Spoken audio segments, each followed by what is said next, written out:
अतिशय खुसखुशीत आणि खमंग अशी कोथिंबीर वडी. एकदम टेस्टी, झटपट होणारी आणि अजिबात तेलकट होणार नाही. तर नमस्कार मंडळी, स्वादिष्ट चवमध्ये तुमचं खूप खूप स्वागत. तर आज आपण बनवणार आहोत कोथिंबीर वडी. तर त्याच्यासाठी मी ही कोथिंबीर घेतली आहे. चांगली मी साफ करून वगैरे घेतलेली आहे, धुवून ठेवलेली आहे. आणि मी अशी जाडसे देठं पण घेतलेली आहेत, म्हणजे की त्याच्यानेही चांगली टेस्ट येते कोथिंबीर वडीला. तर मी आता इथे 1.5 कप घेणार आहे बेसन पीठ. 1.5 वाटी बेसन पीठ घेणार आहे, कारण माझी कोथिंबीर जास्त आहे त्याच्यामुळे. आणि अर्धी वाटी तांदळाचं पीठ. तुमची कोथिंबीर किती आहे त्याच्यावर आता तुम्ही तुमचं पीठ हे करा.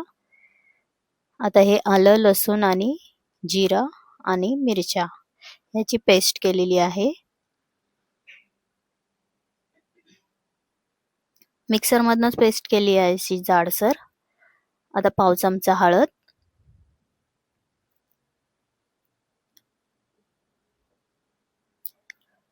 आणि तीळ घेतले आहेत 1 मोठा चमचा, पांढरे तीळ, आणि 1 चमचा ओवा, आणि 1 चमचा लाल तिखट घेत आहे. मिरच्या मी टाकलेल्या आहेत तशा, पण 1 चमचा मी लाल तिखटही घेत आहे. आणि चवीप्रमाणे मीठ. 1.5 चमचा मीठ लागला आहे मला. आता याला आहे ना चांगलं आपण मिक्स करून घ्यायचं आहे. संपूर्ण कोथिंबीरला जेवढं चोळता येईल तेवढं चोळून घ्यायचं आहे, एकत्र करून घ्यायचं आहे. पाण्याचा वापर करायचा नाहीये लगेच, आणि कोथिंबीरमध्ये जास्त पाणी ठेवायचं नाही, म्हणजे आपली वडी चांगली खुसखुशीत होण्यात मदत होते. आता आपण हे पीठ आणि मसाला आहे ना कोथिंबीरला चांगलं चोळून चोळून घ्यायचं, म्हणजे कोथिंबीरचं पाणी जे सुटतं ना त्याच्यातच आपलं पीठ भिजलं जाईल. आणि जर कमी वाटलं तर आपण मग त्याच्यामध्ये थोडंसं टाकायचं. तर बघा तुम्ही, आपलं आता पाणी न घालता इथपर्यंत आपलं पीठ चांगलं मऊ झालेलं आहे. तर याला थोडंसं आता पाण्याची गरज आहे. त्यामुळे आता हे मिक्सरच्या भांड्यामध्ये मी 2-3 चमचेच टाकलंय पाणी. ते आता याच्यामध्ये घालून घेऊया, आणि याला चांगलं आता मळून घ्यायचं आहे. चांगला गोळा तयार करून घ्यायचा. तेवढंच पाण्यामध्ये बघा आपला गोळा तयार झालेला आहे. जास्त पाणी नाही लागलं आहे. आता याचे आपण आहेत ना रोल करणार आहोत. त्यामुळे आता याचे सेम आकाराचे मी 3 रोल काढून घेते, गोळे, जेणेकरून आपण त्याचे रोल बनवता येईल आपल्याला. एकसारखे गोळे काढून घेतले आहेत, बघू शकता तुम्ही. आता त्याला हातावरतीच थापून आहे ना आपण कोथिंबीरच्या वडीसाठी रोल बनवूया. हातावरच आपण त्याला चांगलं मळून घ्यायचंय आणि व्यवस्थित थापून असं रोल करून घेऊया.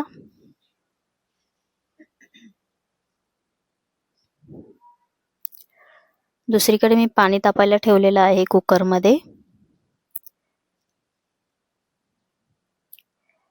खाली मी पाणी ठेवलं आहे आणि थोडं स्टँड ठेवून त्याच्यावरती मी ताट ठेवलेलं आहे.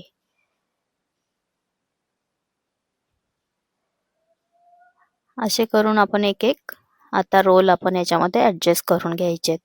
थोडंसं गॅप ठेवायचं आहे, कारण ते शिजल्यानंतरही फुगतात. तर बघू शकता तुम्ही, कुकरला लावायचे आणि अगदीच 4 ते 5 शिट्ट्यांमध्ये आपले ना वड्या शिजून निघणार आहेत. अजिबात वेळ लागत नाही कुकरमध्ये लावल्यानंतर. चेक करायचीही गरज नाही. बघू शकता तुम्ही किती छान प्रकारे आपल्या वड्या शिजलेल्या आहेत. अगदी झटपट होता कुकरचा वापर केल्यामुळे. घाईच्या टायमाला असेल आणि वड्या खायचा मूड असेल तर असे कुकरमध्ये लावून करायच्या, अगदी झटपट होतात. तर आपले रोल चांगले तयार झालेले आहेत, शिजलेले आहेत. आता आपण याला चांगले थंड करून घेऊया, आणि थंड झाल्यानंतर आपण याला कापून घेऊया.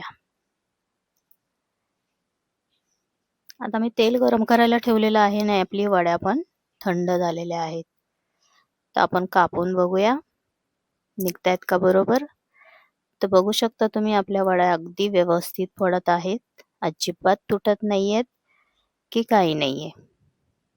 बघू शकता तुम्ही किती छान झालेल्या आहेत आपल्या वड्या, आतपर्यंत शिजलेल्या आहेत. अशा प्रकारे आपण कापून आता तेलामध्ये तळून घेऊया. एक एक करून सोडूया आणि फ्राय करून घेऊया. तुम्हाला जर अशा फ्राय करायच्या नसतील जास्त तेलामध्ये, तुम्ही पॅन मध्ये थोडंसं तेल घालूनही फ्राय करू शकता थोड्या थोड्या तेलामध्ये. मला घाई आहे म्हणून मी कढईमध्ये जास्त घालून पटापट फ्राय करून घेत आहे.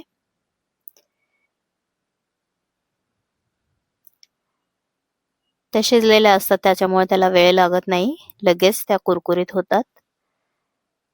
बघू शकता तुम्ही 2 मिनिटातच त्या फ्राय करून होत आहेत. अशा प्रकारे आपण फ्राय करून घेऊया.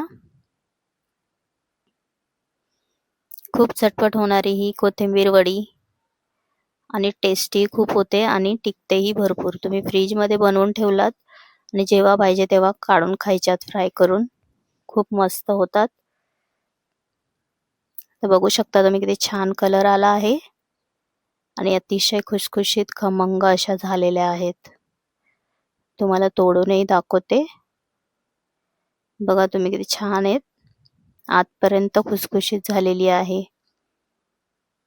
तर तुम्हीही अशा प्रकारे करून बघा आणि तुम्हाला जर माझी रेसिपी आवडली असेल तर लाईक आणि सबस्क्राईब करायला विसरू नका. धन्यवाद.